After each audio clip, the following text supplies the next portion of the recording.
Salam Justo. Kali ini gue mau bahas part 2 dari interviewnya Ronaldo dengan Piers Morgan. Karena gue sudah bahas yang pertama, itu dari cuplikan-cuplikan. Sekarang gue nonton, yang kedua gue nonton full. Yang pertama gue nonton 10 menit 15 menit. Olah, salam Justo. Olah. Nah, kali ini saya mau mereview tentang review dari video Coach Justin tentang spekulasi atau yang lagi hangat kasus Ronaldo. Oke, kita dengerin dulu Coach Justin ya. Salam Justo. Kali ini gue mau bahas part 2. Biasa kalau Coach Justin tuh pasti bilang, "Hola, salam Justo," kayak itu kata pembuka gitu ya, Coach Justin. Dari interviewnya Ronaldo dengan Piers Morgan, karena gue sudah bahas yang pertama, itu dari cuplikan-cuplikan. Sekarang gue nonton, yang kedua gue nonton full. Yang pertama gue nonton 10 menit 15 menit lah. Karena gue merasa ini interview lebih sangat narsis, lebih untuk mempromosikan dirinya sendiri. Nah, ini pembahasannya udah mulai membahas Ronaldo ya. Nah, tunggu lagi ya, dia mau ngomong apa lagi. Saya gue matiin, terus gue lihat, gue ambil rangkumannya di Fabrizio Romano, di media Belanda, di media Inggris bahkan. Dan kemarin gue juga nonton beberapa interview dengan pandit dan lain-lainnya mengenai pendapatnya dia. Nah, dalam video ini gue rangkum kenapa gue kemarin hanya bikin cuma satu karena masih kelihatan. Sekarang gue bisa lihat secara global apa yang dibicarakan. Oke, tapi sebelum kesana saksikan yang satu ini dulu. Skip ya, iklan males. Nah, lanjut. Pertama, gue kan sudah bahas ini di DPI, di Helmi Yahya, di Offside 2, tapi gue mau lihat dari sudut pandang yang berbeda. Oke.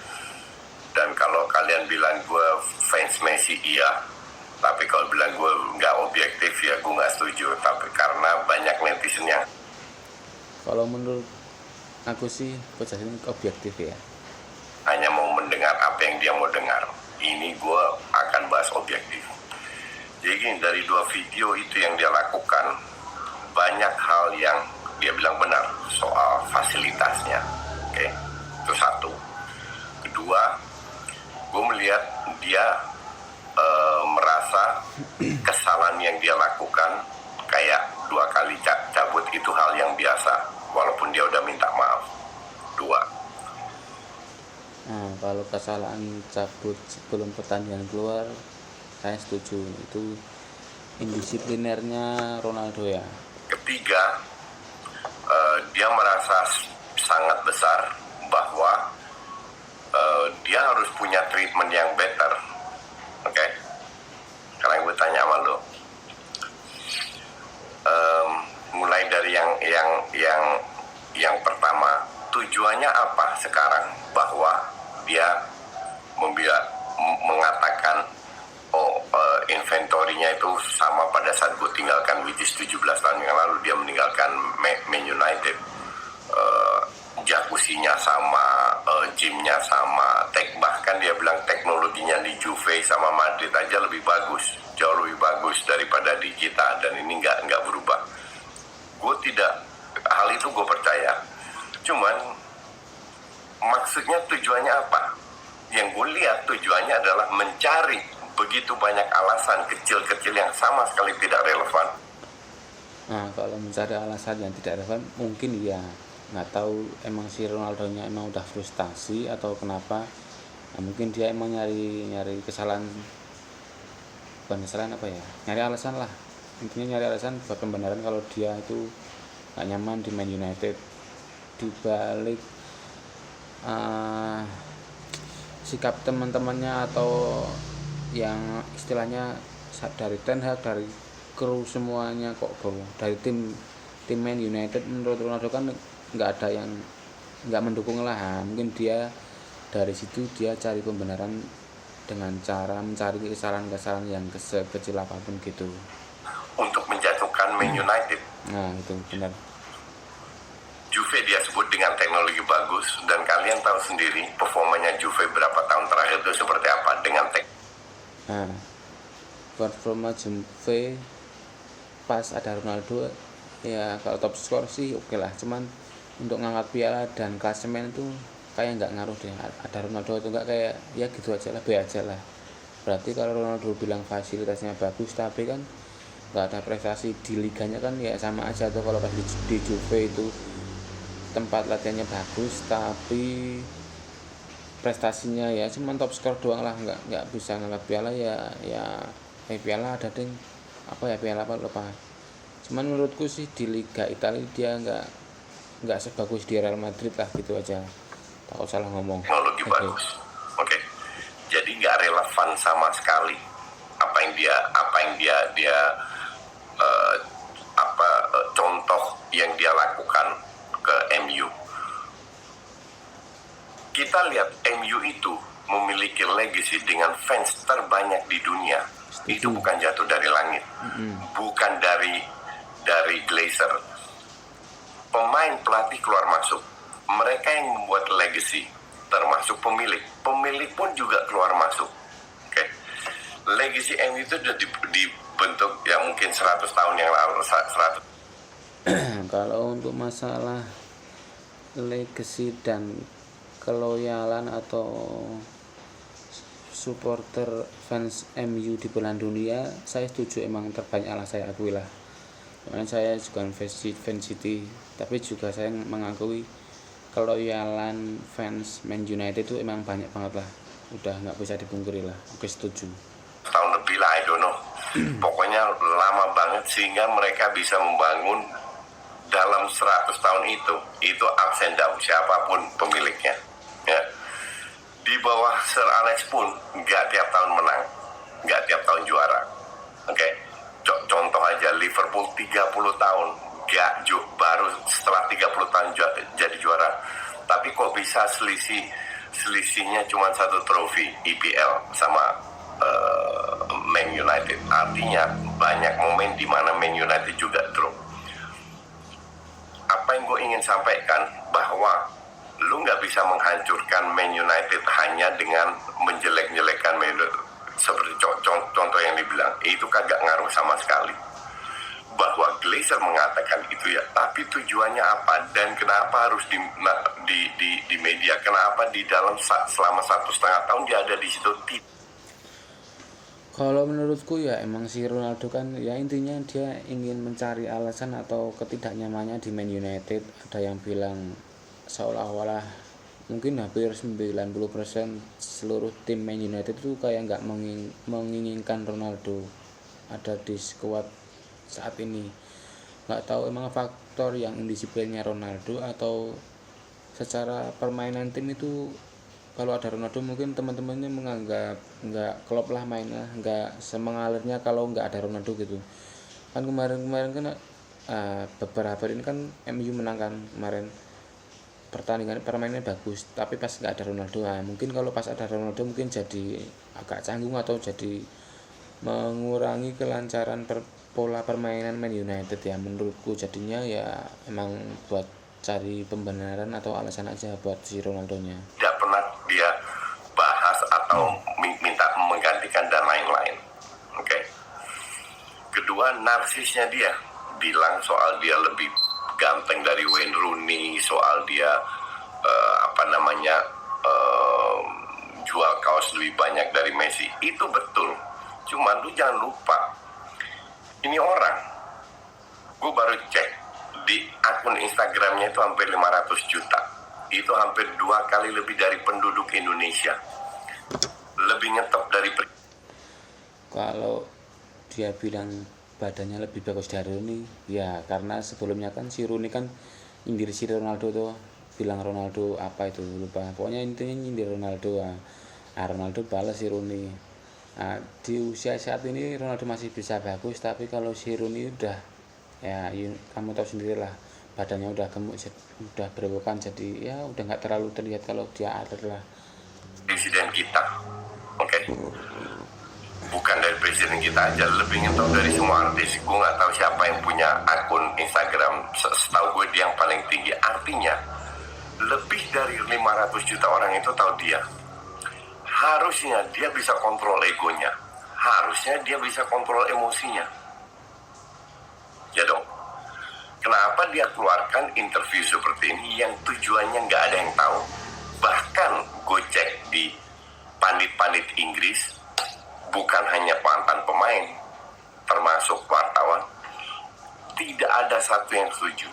Interview dengan fans Man United, tidak ada yang setuju. Semua bilang ada beberapa yang tetap respect dia, tapi dia tidak boleh keluarkan interview ini, apalagi Kalau untuk masalah interview ya emang mungkin Ronaldo agak sedikit ceroboh ya, istilahnya kurang menghargai profesionalitas keseluruhan tim Man United. Kan pada intinya kan Ronaldo mewakili Man United ya, cuman kan kalau dia ngeluarin statement kayak gitu ya emang salah sih. Cuman ya nggak tahu juga Ronaldo emang kalau dia udah nggak nyaman ya gimana, tapi emang pada intinya emang dia salah mengeluarkan statement kayak gitu di saat ya MU mungkin mencoba bangkitlah dari keterpurukan. Mungkin Ronaldo-nya nggak sabar atau emang udah frustasi jadinya dia melontarkan pernyataan kayak gitu. Tapi ya sekali lagi saya setuju emang Ronaldo kurang pas lah kalau melontarkan pernyataan kayak gitu.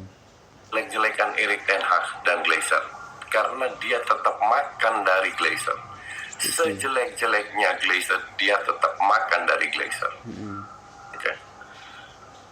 Dia membuat interview ini hanya mencari jelek-jeleknya klub dan Erik ten Hag terutama, tapi dia tidak membahas hal yang bagus dilakukan Erik ten Hag ke dia. Ini yang gue bilang. Setuju ya, intinya emang Ronaldo nyari alasan lah, nyari alasan atau kesimpulan buat dia bisa keluar dari Man United mungkin ya, karena dia udah gak nyaman. Tidak fair dan gue bilang sangat rendah, sangat picik, sangat apa ya, kerdil, pemikirannya, mentalnya kerdil untuk orang sebesar Cristiano Ronaldo. Ya. Sebelum gue lanjut ke topik sebelumnya, dikit lagi ini sudah Piala Dunia, 2 hari, dan jangan lupa bahwa Next Parabola ini adalah official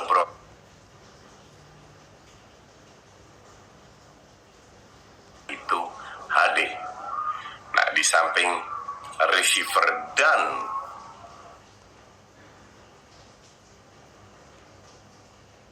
receiver berbasis Android dan dapat nonton semua tayangan terupdate di aplikasi video. Jadi lu nggak perlu antena lagi, ya. Yang penting lu punya internet yang lancar. Nah, satu hal yang paling penting, seperti gue di awal udah bahas, Next Parabola menjadi official broadcaster di Piala Dunia. Selain itu, Next Parabola juga menjadi langganan dengan Pro TikTok Show menuju World Cup. Paling penting, ya, disrespect. Jadi dari interview itu gue tangkap bahwa dia merasa sebagai pemain, dia harus bisa main semuanya. Oke, padahal dia tidak ikut preseason. Alasannya kita bisa terima. Oke, semua orang mungkin akan melakukan hal yang kayak begitu. Cuman yang bikin gue ya najis sebenarnya, bahwa dia tidak mau bermain 2-3 menit di match lawan Spurs. Dia merasa dirinya terlalu besar. Inilah yang gue sebut egonya. Kalau lu sebagai Erik ten Hag, apa yang lu lakukan? Lu masuk ke tim, ada semua, nggak ada merasa bintang, hanya satu yang ngomong. Apakah iya kalau lu memberikan dia privilege ekstra, oke? Sementara dia tidak perform.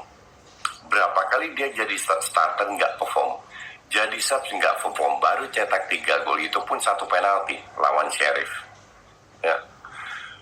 Apa yang lo harus lakukan untuk membuat ruang ganti kondusif? Lu menganak emaskan satu, tidak akan terjadi. Tidak di bawah pelatih Belanda. Orang Belanda itu very straight. Lu bagus, gue puji. Lu jelek, gue kritik. Siapapun lu orangnya, dia hanya mengandalkan sejarahnya dia sebagai pemain terbaik, dan itu gue akui. dan kalian juga mau benci atau suka Ronaldo, kita harus mengakui bahwa dia salah satu terbaik dengan Messi di 20 tahun terakhir. Sesimpel itu. Pelatih Erik ten Hag tidak bisa hanya mengandalkan itu, karena yang harus dihandle itu 25, 26, 28 pemain, I don't know berapa pemain, pokoknya banyak pemain. Apa yang terjadi kalau dia main jelek, main terus, jadi starter terus, kayak tahun lalu dengan Maguire? Apa nggak dihajar kiri kanan? Ya setuju, intinya ya kalau emang Ronaldo nggak bisa perform ya buat apa jadi starting. Ya emang harus dicadangin sih kalau di posisi Ten Hag, ya saya setuju juga. Oke. Sementara masih ada pemain lain yang pengen dapat kesempatan juga, dan gue rasa Erik ten Hag cukup fair. Donny van de Beek, pemainnya dia di Ajax sangat kenal, budaya sama, bahasa sama, nggak dimainin, dikit kesempatan. Malaysia awal-awal bagus pembeliannya dia, habis itu 2 kali jelek langsung dicadangin. Jadi soal respect. Tiap pagi susu Fresh and Fried. Respect apa? Erik ten Hag sudah bilang di awal musim, he's not for sale. Oke, dia nggak bisa dijual. Bahkan setelah kasus dengan Spurs, dia 4 kali jadi starter, diberikan ban kapten, masih bilang Erik ten Hag tidak respect dia. Dan dia merasa lingkungannya itu harus memberikan hal yang positif, baru dia bisa cetak gol. Kayak dia pas ketemu Brady, cetak hat-trick lawan Spurs, karena dia dapat hal yang positif. Lah, di Juve, di Madrid, emang dia cetak hat-trick terus. Jadi kalau dia main jelek, orang-orang lain salah. Inilah yang gue maksud. Semua orang itu disalahkan. Jadi kalau dia main bagus, artinya tugas orang lain. Nah mungkin ya saya setuju, mungkin intinya Ronaldo itu menganggap mungkin dia merasa mega bintang, jadi dia merasa perlu dilayani dengan servis yang sebaik mungkin lah. Jadi mungkin di MU dia pas dianggap dia gagal main dari segi umpan-umpannya itu mungkin emang nggak matang ya dari teman-temannya, jadi dia merasa kok kayak gini, kok nggak mendapat umpan selayaknya yang diumpan sama teman-temannya gitu. Harus membuat dia dapat energi yang positif. Nah, 25 pemain lainnya kalau berpendapat seperti itu apa yang terjadi? Kalian semua bisa lihat, suka nggak suka dia, performanya udah bener-bener drop, ya kan? Nggak usah dibahas lagi. Jadi ada beberapa fakta yang dia ingin melintir. Nggak tahu ya, ini feeling saya sebagai fans City atau gimana, nggak ngerti. Kemungkinan kalau Ronaldo bisa bagus, mungkin di City bisa loh, kemungkinan dari playmaker dan lini tengahnya sama suplai bola di City mungkin dia bisa bagus.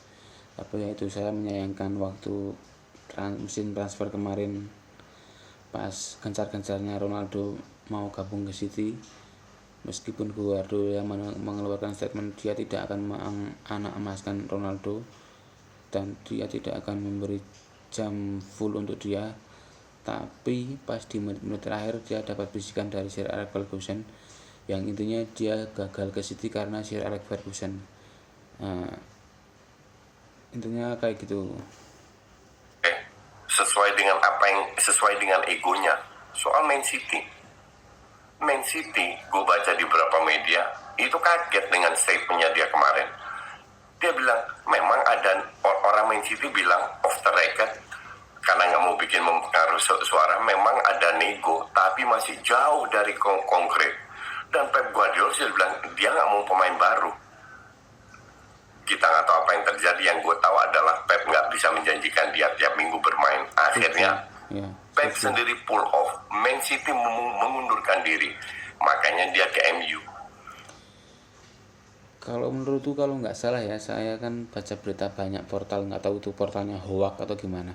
Setahu kan dia nggak jadi ke City kan ya emang faktor pertama Guardiola bilang dia nggak bisa menjanjikan jam yang menit yang banyak untuk Ronaldo bermain. Yang kedua, faktor Ferguson katanya membajak menikung lah, intinya bisikin Ronaldo tolonglah jangan ke City, mungkin itu ya, mungkin menurutku loh, kalau nggak salah. Kenapa dia ke MU merasa dirinya masih bisa memberi kontribusi terhadap bangkitnya MU, makanya dia tolak Saudi dengan gaji 350 juta.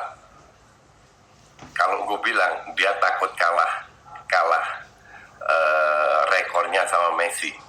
This guy egonya itu begitu tinggi, walaupun kita jangan lupa bahwa dia mantan pemain hebat, bahwa dia banyak melakukan hal yang baik terhadap komunitas. Oke, itu kita tidak pungkiri, tapi kita harus pisahkan. This case kita bahas adalah kenapa dia mengeluarkan interview ini, dan di sini kita bisa lihat betapa ego tingginya ini pemain sampai dia menolak bermain dia. Dan kalau orang bilang Erik ten Hag gak bisa mengandalkan pemain nama besar, untuk gue statement yang paling tolol, paling lucu. Karena kalau lu tahu pernah jadi pelatih seperti gue pun mengalami pemain-pemain yang penting yang ngetop.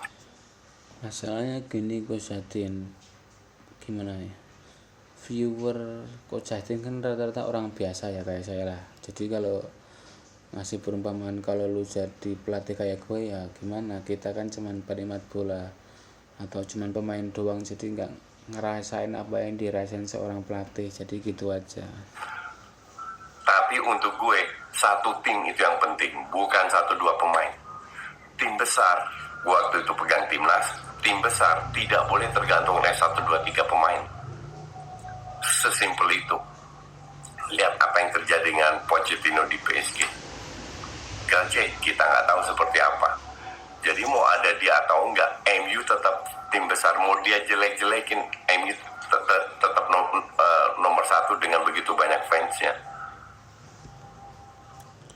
Kalau dari segi banyak fans saya setuju Man United paling besar, cuman kalau ngelihat perform 5 tahun atau 10 tahun ini kayaknya MU emang lawak sih. Jadi ya tim besar karena supporternya, cuman cara bermainnya dan prestasinya ya masih tim lawak kalau menurut saya. Kembali lagi gue tanya, tujuannya apa dengan memberikan interview ini menjelang Piala Dunia? Bahkan di Inggris sempat dibahas, gue lihat tadi interview dengan Sky Sport, kemungkinan besar itu hari Jumat, karena dia tidak mau bermain lawan Fulham.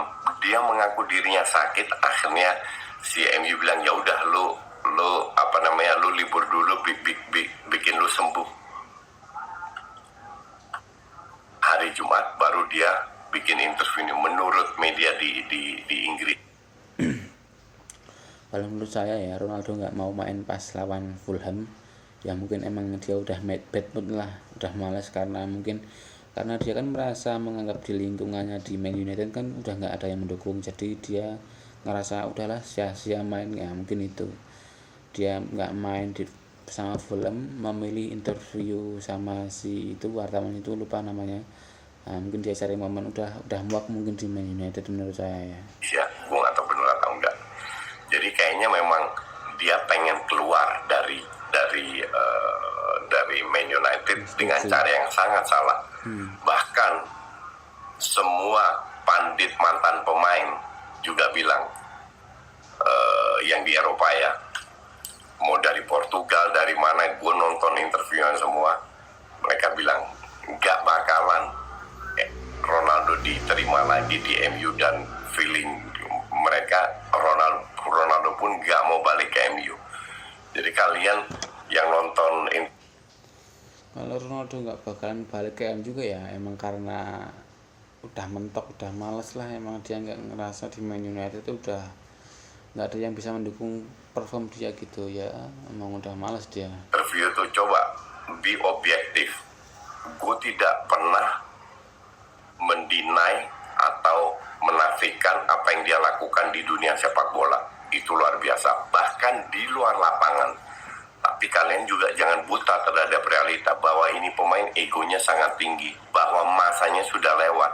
Sekarang dia menutupin segala egonya dengan menyalahkan pemain ini, orang ini, itu, dan lain-lain. Ini pendapat gue. Kalian boleh beda pendapat. Thanks for watching. Oke.